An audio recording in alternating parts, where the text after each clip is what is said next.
ఈరోజు శ్రమ పడటమే నీకు తెలుసు. అనుభవిస్తున్న బాధను బట్టి కృంగిపోవటం, కుమిలిపోవటం, ఏడవటం, దుఃఖపడటం, ఎందుకు నాకే ఈ పరిస్థితిని మొత్తుకోవటం నీకు అర్థమవుతుంది. అంతవరకు తెలుసు నీకు. కానీ రేపు ఆయన ఇవ్వబోయే మహిమను నువ్వు అనుభవించున్నాడు.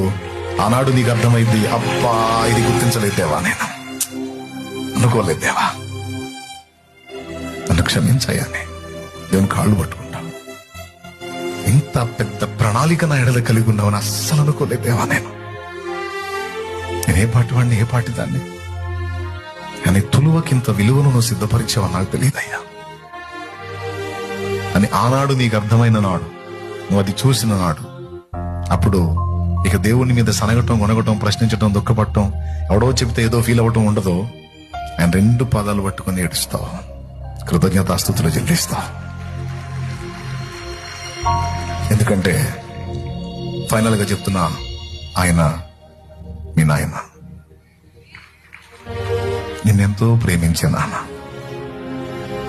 భూ సంబంధమైన నాన్న నిన్ను వదిలిపోయినా, పట్టించుకోకపోయినా, అర్థం చేసుకోపోయినా, ఆవరించకపోయినా, నీ తల్లి గర్భంలో నిన్ను పుట్టించింది మొదలుకొని ఈనాటి వరకు నీడలా నిన్ను వెంటాడుతూ నిరంతరం కాచుకుంటూ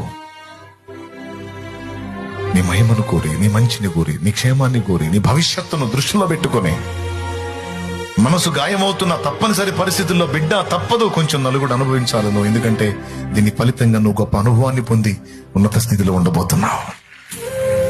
కొంచెం ఓర్చుకో, కొద్దిగా తాళుకో, కొంచెం తట్టుకో. దీని ఫలితం నువ్వు గొప్పగా అనుభవించబోతున్నావు. దీని ఫలితం గొప్పగా అనుభవించబోతున్నావు. నా మాట నమ్మ, తట్టుకోమా, కొంచెం తాళుకో. మాకు ఇష్టం లేదు నువ్వు శ్రమ పడ్డం, కానీ అవసరమై ఉంది. అవసరం. ఈరోజు నీకు నేర్పుతున్న అనుభవాలు నీకున్నాయి,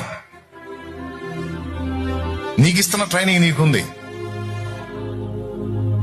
అది పూర్తయినప్పుడు నిన్ను నిలబెట్టే దగ్గర నిలబెడతాడు.